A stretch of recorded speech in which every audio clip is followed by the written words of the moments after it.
The phone call came at 6:47 p.m. on a Tuesday. I was standing in my kitchen looking at a pot roast that had been cooking since 3 o'clock when Vincent called to cancel dinner. Again, "Dad, I'm sorry, but we're running late on the Henderson electrical job. Rain delayed us all week." I turned off the oven and set my phone on the counter. "My name's Eugene Hartfield. I'm 57 years old, and I've been eating dinner alone in this small apartment for the past 4 years. Not something I planned on when I retired from 30 years of investigating insurance claims, but life doesn't ask what you planned on." "No problem, son. We'll do it next week," but then Vincent said something that stopped me cold. "You know, Dad, maybe it's time we talked about why you're still living in that place when I built you a perfectly good house." I sat down at my kitchen table, the same table where Joyce and I used to eat breakfast every morning before she got sick. What house? The silence on the other end stretched longer than it should have. "Dad, the house on Maple Street. The one I've been working on for you since Mom passed. Beverly said she gave you the keys 2 years ago. Beverly, my daughter-in-law. The woman who remembered every birthday, helped with my wife Joyce's medical appointments when I couldn't get away from work, and always seemed to have everything under control. The woman who organized the funeral, handled the casseroles from neighbors, and made sure I wasn't drowning in paperwork during those first terrible months. Son," I said slowly, "Beverly has never given me any keys to any house." That's when everything started to unravel. Vincent came over an hour later with a folder full of papers and a look on his face I hadn't seen since he was 12 years old and broke my workshop window with a baseball. He spread the documents across my kitchen table like he was laying out electrical blueprints for a major job. "Dad, look at this. Property deed transferred to a family trust 3 years ago. Renovation receipts totaling $47,000. I put in a full electrical system, new kitchen, even that covered porch you always wanted." I picked up the deed. Sure enough, there was my name on a trust document I'd never seen before. The signature looked like mine, but I had no memory of signing anything. "Vincent, I'm telling you, I know nothing about this." He pulled out his phone and called Beverly right there at the table. It rang 6 times before going to voicemail. He tried again. Same thing. "She's at her book club," he said, but his voice had that edge it gets when he's trying to figure out why a circuit breaker keeps tripping. Here's the thing about spending 30 years investigating insurance fraud: you develop instincts. When people's stories don't match the paperwork, when there are gaps in timelines, when someone avoids phone calls at convenient times, I felt that familiar itch between my shoulder blades that meant something wasn't adding up. "Vincent, I need you to show me this house." We drove through neighborhoods I knew well, past the dry cleaner where I'd been smelling chemicals for 4 years, past the grocery store where I bought food for one person every week. The house on Maple Street was in a development that had gone up after Joyce died. Nice place, blue siding, white trim, and yes, a covered porch that looked exactly like something I would have wanted. There was a silver Toyota Camry in the driveway. Through the front window, I could see a flat-screen TV and furniture that definitely wasn't mine. A woman in her 30s was visible in the kitchen cooking dinner like she lived there. "Vincent," I said, "there are people living in my house." My son stared at that house like he was seeing it for the first time. "Dad, I installed every outlet in that place. I ran the wiring for that porch light myself. I built that kitchen thinking about how you like to cook Sunday dinners." The next morning, I did what I'd been trained to do for 3 decades. I started building a case file. First stop, County Recorder's Office. I knew the clerk there, Betty Morrison, from my days investigating property damage claims. She pulled the records without asking too many questions. "Eugene, you looking into something for your consulting work?" "Something like that, Betty. I need everything on 247 Maple Street." The property records told an interesting story. The house had been purchased by Vincent 4 years ago, right after Joyce's funeral, renovated over 10 months, then transferred to the Hartfield Family Trust. But there were additional documents I hadn't expected: utility transfers, property tax filings, and business licenses for something called Maple Street Rentals, LLC. I wrote down the LLC information and ran it through the state database on Betty's computer. Registered agent, Beverly Coleman. Coleman was Beverly's maiden name. That familiar itch was turning into a full-blown alarm. "Betty, can you print me copies of everything? I think there might be some irregularities here." She gave me that look she used to give when we worked together on questionable claims. "Eugene, you be careful now. Family business gets messy fast." Over the next week, I spent time learning my daughter-in-law's routine. Insurance investigation taught me patience. I parked across from the house during different times of day, taking photos with the digital camera I'd bought after retiring. The same silver Camry came and went on a regular schedule. A young couple looked to be in their early 30s. On Thursday, I saw Beverly's red Honda pull into the driveway. She walked up to the front door like she owned the place, which technically I was starting to suspect she did in every way that mattered. The young woman answered the door, handed Beverly an envelope, and they chatted for about 10 minutes. Friendly conversation, like a landlord checking in with good tenants. I followed her car to the bank on Elm Street and watched her walk into the drive-thru. When she left, I went inside and had a conversation with Maria Santos, the teller I'd known for 15 years. Eugene, how are you doing? Haven't seen you in a while. I'm good, Maria. Listen, this might sound strange, but I think someone might be using my name for banking without my knowledge. Is there any way to check if there are accounts I don't know about? Maria's expression got serious.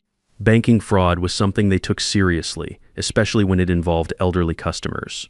After checking my ID and asking some security questions, she ran a search through their system. Eugene, there's an account here under Maple Street Rentals LLC with you listed as a beneficiary. Monthly deposits of $1,400 for the past 30 months. I did the math in my head, 30 months of $1,400 monthly deposits. That's $42,000 sitting in an account I'd never heard of, while I'd been living in a 2-bedroom apartment that cost me $850 a month and eating pot roast for one. Maria, I need to see those account records. She printed out 3 years of statements, regular monthly deposits always for $1,400, always on the 5th of the month, and regular withdrawals, large amounts, usually $5,000 or $10,000 at a time, always made by Beverly Coleman. I thanked Maria and walked out to my truck. For 30 years, I'd investigated people who thought they could beat the system, who believed their stories were clever enough to fool someone who made a living finding the truth. I'd seen every variation of deception, every creative way people justified taking what wasn't theirs, but I'd never expected to find it in my own family. That evening, I called Vincent, son, we need to have a conversation, all 3 of us, and I need you to bring Dennis. Dad, what's this about? You sound different. Just trust me on this one. Sunday dinner, 6 p.m. Tell Beverly it's important. Beverly answered the phone this time when Vincent called her. I could hear her voice through the speaker, that same calm tone she'd used when explaining Joyce's medical bills to the insurance company. Oh, hi, Eugene. Vincent says you want to have dinner Sunday. That sounds lovely. Should I bring anything? Beverly, tell Vincent that we're having dinner Sunday at 6 p.m. and tell him to bring those trust documents, all of them. The pause before she answered lasted just a beat too long, of course. We'll see you then. Over the next few days, I did more digging. I drove by the house at different times, documenting the patterns. The young couple, I learned their names were Jason and Amanda Miller, had been living there for exactly 30 months. They kept a neat yard, put their trash out on Tuesday mornings, and had a small vegetable garden in the back. They looked like good tenants. I also spent some time at the diner on State Street, the kind of place where retired guys like me drink coffee and read the paper. Word gets around in a small town, and I mentioned casually to a few people that I was thinking about moving to Maple Street. Oh, you mean near where the Millers live, said Ed Kowalski, who used to run the hardware store. Nice young couple. They rent from some property management company. Shame, really. That house was clearly built for someone older. Has one of those ramps for the front porch. Grab bars in the bathroom. Someone put a lot of thought into making it accessible. Grab bars in the bathroom, ramps. Vincent had built that house thinking about me getting older, thinking about Joyce's final months when she needed help getting around. He'd planned for my future in ways I hadn't even considered. Sunday came, and for the first time in months, I cooked for a family. Pot roast, mashed potatoes, green beans, the kind of meal Joyce used to make for special occasions. I set the table with my good dishes and put my case file folder next to my water glass. When they arrived, Dennis ran straight to me like always, full of 8-year-old energy and stories about his week at school. Grandpa, Mom said you wanted to talk about important grown-up stuff. Are you moving closer to us? We'll see, buddy. Why don't you set up your tablet in the living room while the adults talk? Beverly was wearing a blue dress I'd seen her wear to church. She'd brought homemade rolls and a bottle of wine, the same brand Joyce used to like. Vincent carried the folder of documents like he was handling evidence for a court case. I waited until Dennis was settled with his game, then closed the kitchen door. Beverly, I said, sitting down across from her, I think there are some things we need to discuss. I opened my folder and laid out the documents methodically, the way I'd done hundreds of times in conference rooms with insurance adjusters and lawyers, property records, bank statements, photos of the house with the silver Camry in the driveway, business registration for Maple Street Rentals LLC. Timeline of deposits and withdrawals. Vincent's face went through several expressions as he looked at the evidence.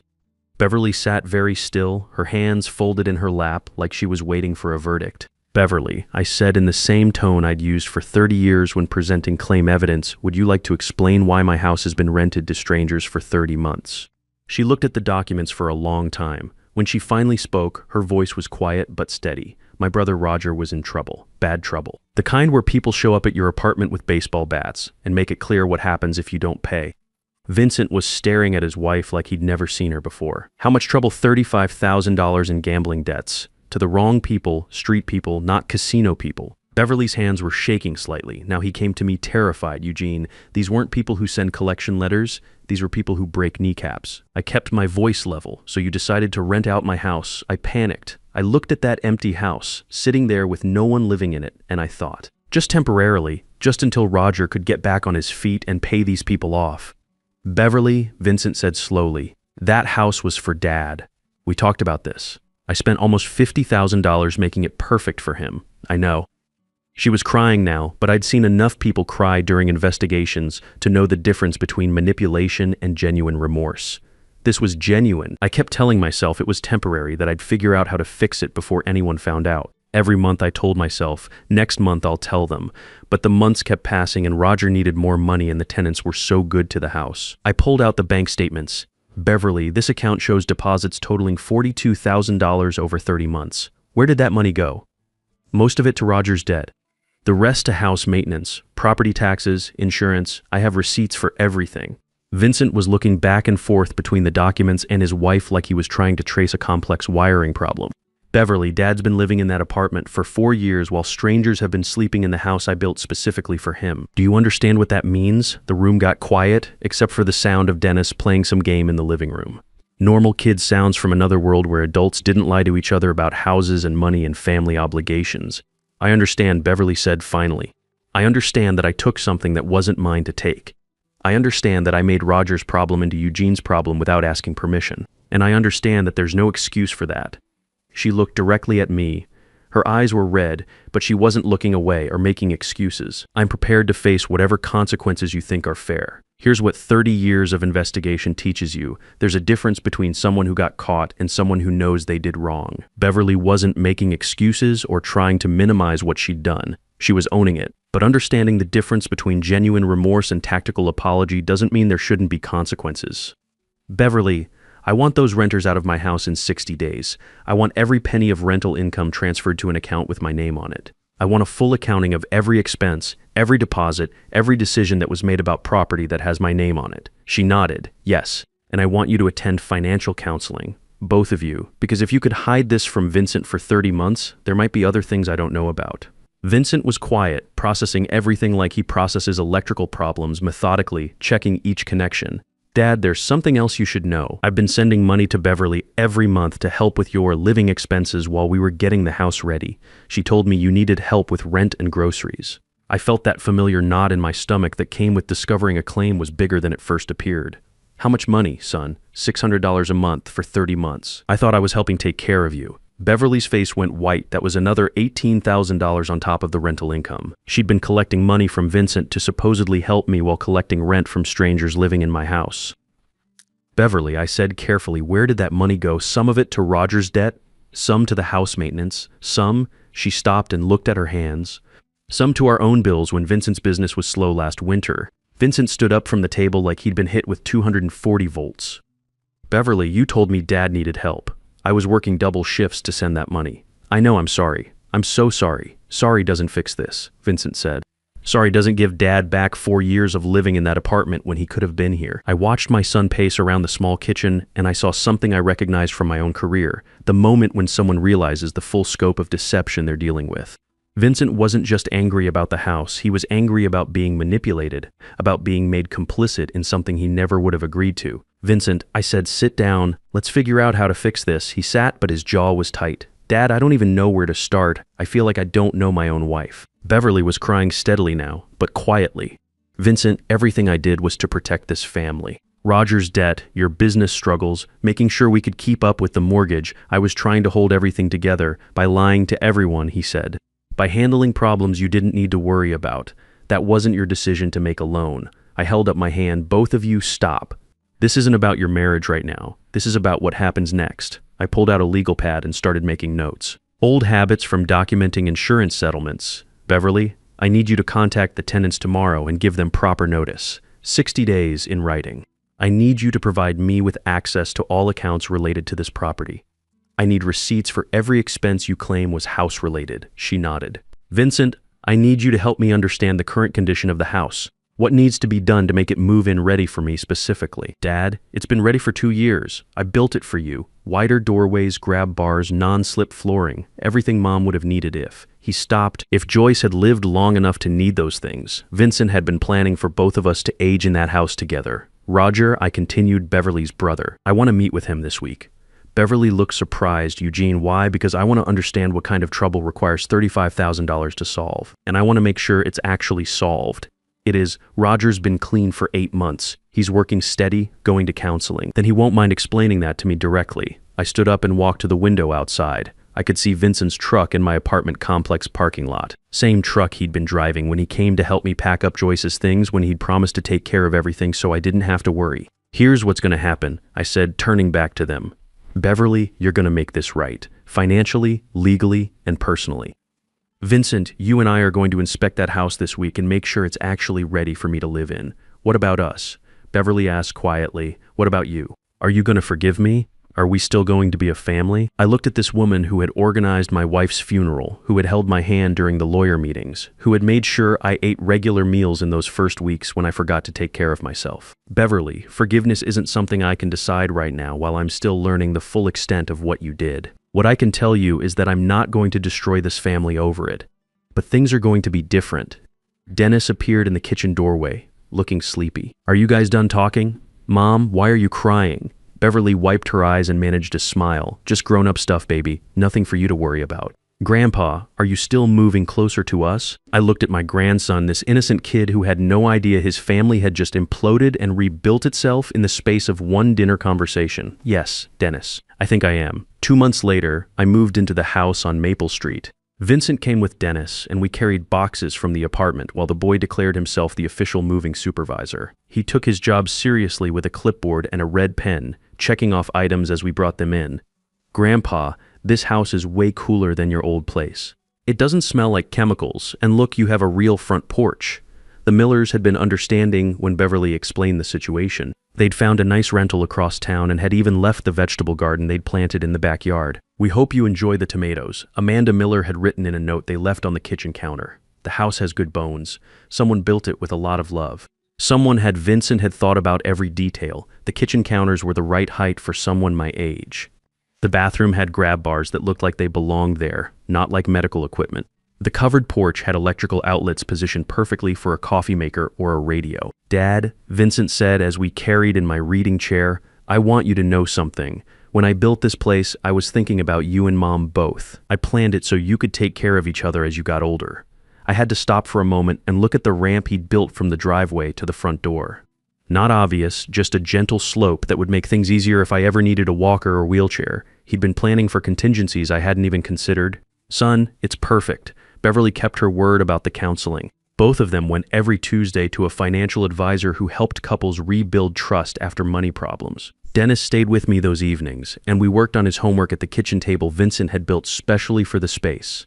Grandpa, why do Mom and Dad have to talk to someone about money? We have money. Sometimes adults need help learning how to talk to each other about important things. Like when I had to learn how to ask for help with math instead of just getting frustrated. Exactly like that. The house felt like home in a way the apartment never had. Not because of the porch or the bigger kitchen, but because it represented something that was always meant to be mine, something I'd had to fight to claim. Beverly and I had a different relationship now. More honest, more careful. She asked permission before making decisions that affected family finances. She included Vincent in every discussion about money. And once a month, she brought Roger by to help with yard work, her way of making sure he remembered what his gambling problem had cost our family. Roger turned out to be a decent kid who'd gotten in over his head. He was working steady at a warehouse job and attending Gamblers Anonymous meetings twice a week. When he apologized to me that first time, standing on my new front porch with his hat in his hands, I could see Beverly in his face. Same stubborn chin, same tendency to take on more responsibility than they could handle. Mr. Hartfield, I never meant for Beverly to put your family through this. I was desperate and I wasn't thinking straight. Roger, desperate people make bad decisions. The question is what you do after you realize you made them. I'm trying to make better ones now. That's all any of us can do. I don't think trust is something you rebuild overnight. I think it's something you earn back one honest conversation at a time, one kept promise at a time. Beverly was working on that, and I could respect the effort even when I was still carrying the wound it was trying to heal. Vincent asked me recently if I was glad I'd investigated instead of just accepting Beverly's story about the house not being ready. We were sitting on the porch watching Dennis practice batting in the front yard. Son, I said, for 30 years I investigated people who thought they could get away with taking what wasn't theirs. I never thought I'd have to investigate my own family. But the truth is, if I hadn't spent those years learning how to find facts, I might still be living in that apartment, wondering why the house was taking so long. He nodded and squeezed my shoulder. I'm proud of how you handled it, Dad. You could have blown up the family. Instead, you fixed it. I didn't fix it. We all fixed it. Together, every morning since I moved in, I sit on this porch with my coffee before anyone else is awake. I watch the sun come through the maple tree in my front yard and think about how sometimes the most important investigations are the ones you never expected to have to conduct. And sometimes the people you love the most are the ones who most need you to ask the hard questions. The tomatoes came in beautifully this summer. I made sauce from them, enough to last through winter. Dennis helped standing on a stool at the kitchen counter Vincent built, learning the recipe Joyce used to make. Some traditions survive everything life throws at you, and some new ones are worth starting. Sometimes the biggest betrayals come from people who think they're protecting you, and sometimes the greatest gift you can give someone is refusing to let them get away with it. At 57, I learned that being a good father doesn't end when your kids grow up. Sometimes it means teaching them that love without accountability isn't love at all.